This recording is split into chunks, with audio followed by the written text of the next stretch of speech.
combatre la mentira. Estem parlant de persones en vides. Si tu treus l'etiqueta, si comencem a treure etiquetes, se'ns cauen les caretes. Per tant, posem etiquetes per deshumanitzar aquestes persones, no? I hem de fugir aquestes etiquetes, no? Són persones en perill. Són persones en perill. Els mitjans, alguns de forma voluntària i altres sense voler, i ens intoxiquen. Sistema que no ha permet fer-ho d'una forma de sentit comú, no? D'una forma lògica, no? Posa tota mena de dificultats perquè aquesta gent doncs, no pugui gaudir dels drets que li corresponen. Han aconseguit canviar el sentit comú, diguem-ne, posar-lo com si de sentit comú fossin aquestes idees que transmeten ells, sí, i no lo d'ajudar una persona que està en dificultats. Exactament.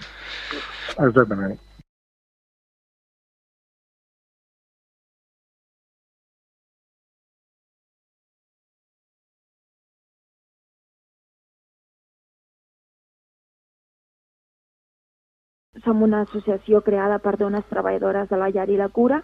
Totes les dones que integren l'associació han estat treballant com a cuidadores o treballen encara. De fet, jo mateixa vaig treballar com a cuidadora dels 19 als 25 anys, cuidant d'una dona gran quan vaig arribar aquí. Fugim de la violència del país, d'Honduras, on vaig néixer, i moltes famílies, com que no disposen de places en residències, en centres de dia, es veuen abocades a contractar persones en aquestes situacions de cuidadores internes.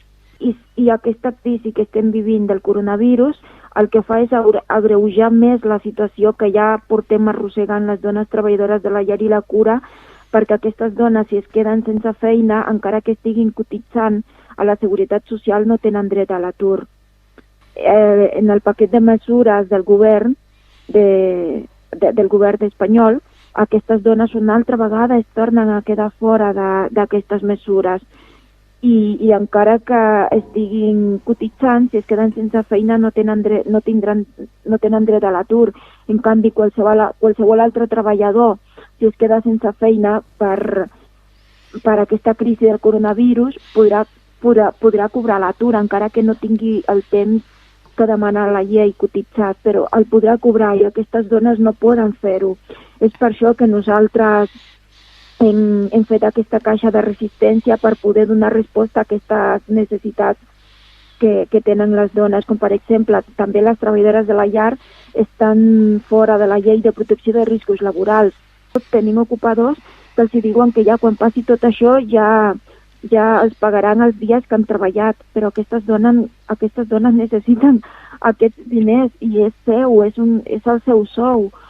Sí, són més de 400 dones a l'associació, totes treballadores de la llar i les cures, i tenim 3 que les famílies els han dit que passin el confinament a casa seva, a casa de la treballadora, i que cobraran el sou, el 100% del sou. Només 3.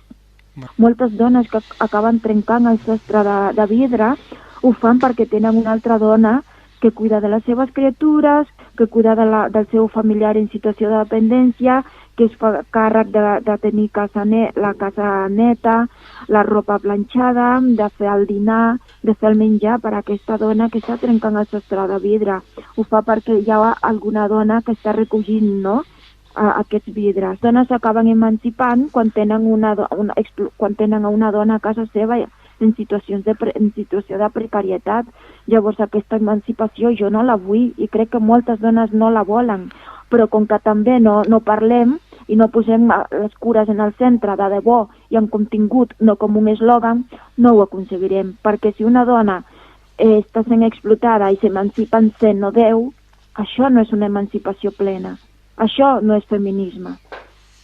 Jo el que penso és que hem de fer pressió a aquest govern que tenim per la ratificació del conveni 189. Una vegada ratificat aquest conveni, crear els mecanismes necessaris... Perdona, Carmen, per la gent de l'audiència que no sàpiga, explica una miqueta de què va el conveni 189. El conveni 189 és l'Organització Internacional del Treball.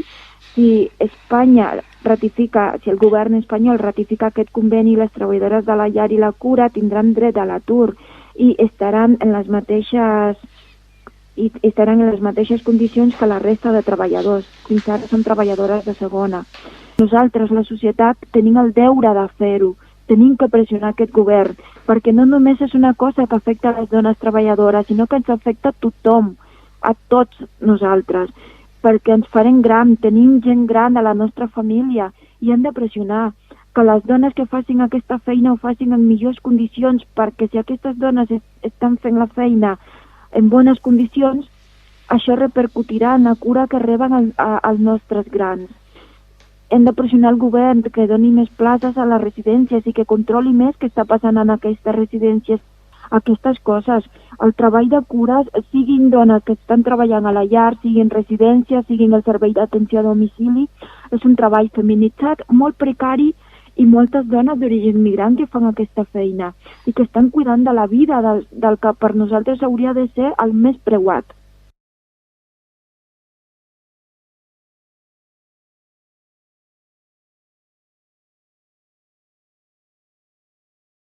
Jo em vaig posar en contacte en lo CatSalut de les Terres de l'Ebre, qui és qui li pertoca validar el disseny, i van dir que sí, que els servia, que era útil, i ens van donar la conformitat. A partir d'aquí, la cosa se va multiplicar per 1000, perquè va sortir a la premsa i als mitjans, conforme aquella mascareta que fèiem nosaltres era factible, i vam començar-ne a produir, i molt més de pressa que els altres.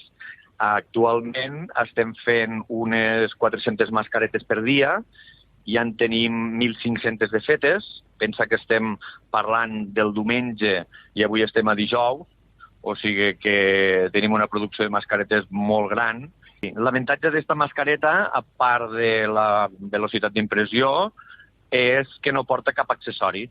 No porta gomes, no porta velcros, no té tornillos, no té parts mòbils, i per tant, tan pront surt de la impressora, ja es pot muntar. La part de davant, la part transparent, la gràcia que té és que es pot foradar en una foradadora d'oficina a les distàncies habituals de les arnelles de mida estàndard, i això fa molt fàcil el seu muntatge. Hem calculat que en els 250 quilos de fil que tenim podem fer fins a 16.000 mascaretes. Per tant, el volum de producció serà molt gran i la quantitat de mascaretes que podem fer serà molt alta. Això inclou peces de plàstic que són essencials per a la fàbrica dels respiradors, que són una espècie de pinces que van esclafant la botella de plàstic que va generant l'aire. Després hi ha manguitos, hi ha derivacions, hi ha peces diverses que es necessitaran, que són consumibles, i nosaltres les podem fabricar tan pront el CatSalut ens les posa a la nostra disposició. Jo crec que això, aquesta crisi que estem passant, serà per a repensar tot una mica el model comercial industrial que estem portant arreu del món. Nosaltres el sistema que tenim muntat, en el nostre cas, és, per exemple, les mascaretes que fem nosaltres a les Terres de l'Ebre se serveixen als hospitals de les Terres de l'Ebre.